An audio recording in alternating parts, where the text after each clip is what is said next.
இப்போ என்ன நடந்துச்சுன்னு வந்ததுலேருந்து நீ ரூம்குள்ளே அடைஞ்சு கிடக்குற. இந்த காலேஜ் இல்லைன்னா வேற காலேஜ். நான் நல்ல காலேஜாக பார்த்து சேர்த்து விடுறேன். வா வந்து சாப்பிட வா. அப்படிலாம் என்னால் வேற காலேஜில் சேர முடியாது. நான் கேட்ட குரூப் இந்த காலேஜில் எப்படியா பேசி வாங்கி கொடுக்க முடிஞ்சா வாங்கி கொடு, இல்லைனா போ, நான் படிக்காமல் வீட்டிலே இருந்துக்கிறேன்.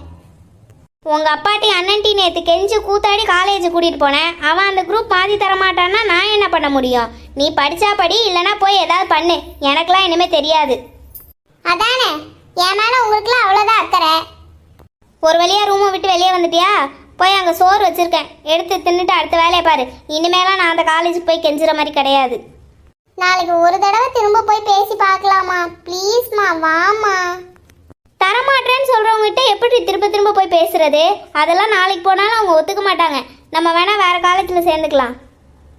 அம்மா, எனக்காக நாளைக்கு ஒரு தடவை வாமா, ப்ளீஸ்மா. சதீஷ் வரட்டும், என்னன்னு பேசிட்டு சொல்கிறேன். அவன்கிட்டலாம் கேட்காதம்மா, அவன் உன்னை போட்டு இன்னும் குழப்பிதாம்மா விடுவான். அம்மா வாமா, நாளைக்கு ஒரு தடவை போய் கேட்டு பார்க்கலாமா ப்ளீஸ்மா. நாளைக்கு தாம்மா கடைசி தடவை, வாமா. நாளைக்கு தானே போகணுங்கிற, யோசிச்சு சொல்கிறேன் போகலாமா வேணாமான்னு.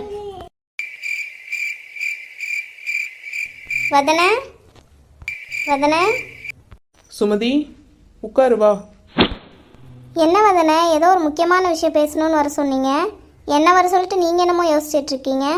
ஏன் வதன, ஏதாவது பிரச்சனையா? உன்னை நம்பி நான் ஒரு விஷயம் செய்ய போகிறேன். அதை நீ யார்கிட்டயும் சொல்லிட மாட்டியே. சுமதி, சமையல் வேலை பரபரப்பாக ஆகிட்டு இருக்கும். நம்மளும் போய் 2 வேலை பார்த்த மாதிரி ஆக்டிங்கை போடலான்னு வந்தா இங்கே ஒரு ஈக்காக்காவை கூட காணும். வதன, எதா இருந்தாலும் தயங்காமல் சொல்லுங்கள் வதன. சத்தம் ஹால்லேருந்து தான் வருது, என்னன்னு போய் பார்ப்போம். முக்கியமான ரகசியம் சுமதி, இதை யார்கிட்டயும் சொல்லிடாத. கொஞ்ச நேரம் ஹால் பக்கத்தில் இல்லைன்னா போதும், கூடி கூடி குடும்பமாக ரகசியம் பேச ஆரம்பிச்சிடுறாங்க. என்னன்னு கேட்டு தெரிஞ்சு வச்சுக்கணும். இதுங்க கண்ணில் படுறதுக்கு முன்னாடி ஒழிஞ்சிருவோம். நல்ல வேலை சத்தமாக சுமதின்னு கூப்பிட்டு தொடையில. வதன, என்னன்னு சொல்லுங்க வதன. என்கிட்ட இந்த 50 சவரன் நகையை கொடுத்து தானே அப்பா கிட்ட நான் பணம் வாங்கினேன் பிஸ்னஸ்க்காக. ஆமாம் வதன.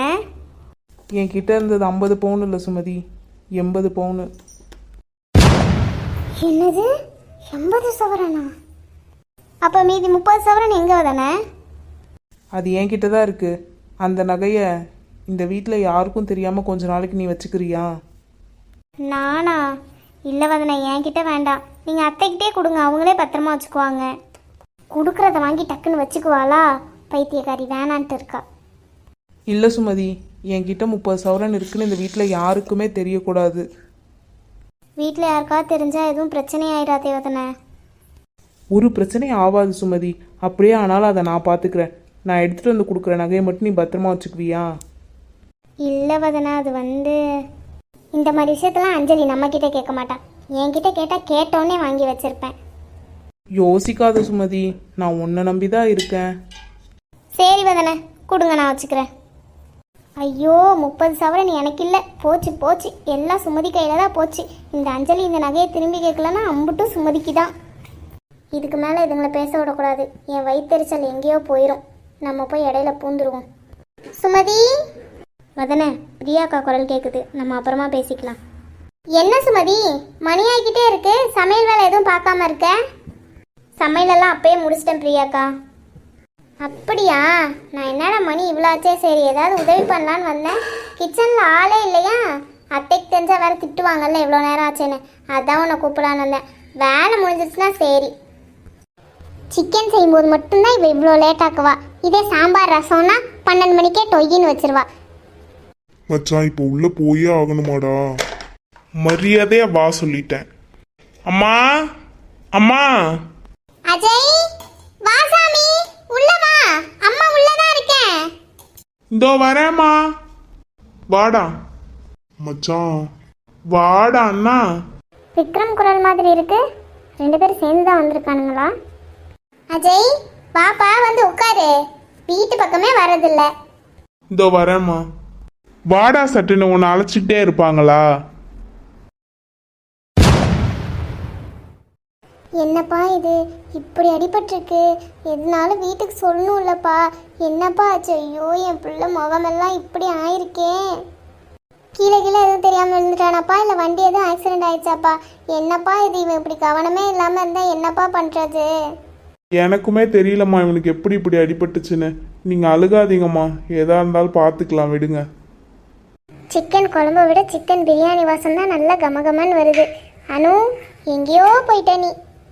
அஜய், விக்ரம், 2 பேரும் உட்காருங்கப்பா. இந்த உட்கார்றம்மா. அஜய், விக்ரமா, இவர் வீட்டுக்கு வந்துட்டாரா? நம்மளே போய் ஒரு எட்டு என்னன்னு பார்ப்போம். இவனை நினச்சி நீங்கள் ஏம்மா தேவையில்லாமல் அழுதுட்ருக்கீங்க? சாருக்கு அடிபட்டு 3 நாள் ஆகுதாம்மா. எனக்கே நேற்று ராத்திரி தான் தெரியும். இவனுக்காகலாம் உங்கள் கண்ணீரை வேஸ்ட் பண்ணாதீங்கம்மா.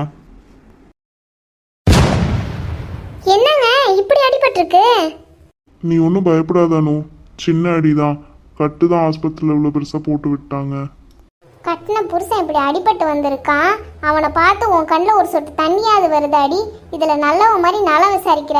எல்லாம் நடிப்பு. என் பிள்ளைக்கு இப்படி ஆனது காரணமே நீதாண்டி. நான் கீழே விழுந்ததுக்கு அனு என்னம்மா பண்ணுவா? வாய் வச்சுட்டு கொஞ்ச நேரம் சும்மா இரு. நீ சும்மா இருடா. உனக்கு அடிபட்டு 3 நாள் ஆச்சுன்னு அஜய் சொல்றாப்ல. இவ ஏதாவது ஃபோன் பண்ணி உன்னை எதுவும் கேட்டிருந்தா நீ சொல்லாம இருந்திருப்ப. உன் மேல இவளுக்கு அக்கறையே இல்லடா. சும்மா எல்லாம் தெரிஞ்ச மாதிரி பேசாதீங்க. நான் ஃபோன் பண்ணா உங்க பையன் எடுத்துட்டு தான் மறுவேளை பாப்பாரு பாருங்க. அனு, நீயாவது கொஞ்சம் சும்மா இரு.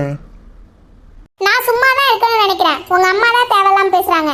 நான் உங்களுக்கு என்ன ஃபோன் பண்ணாமையா இருக்கேன்? உங்க அம்மா கிட்ட சொல்லுங்க. வீட்டுக்கு விருந்தாடி வந்திருந்தா எப்படி நடந்துக்கணும்னு உனக்கு தெரியாது. வாயை எப்படி திறக்கிறா பாரு. மச்சான், இப்போ தெரியுதுடா நீ ஏன் வீட்டுக்கு போவேனான்னு சொன்னேன்னு.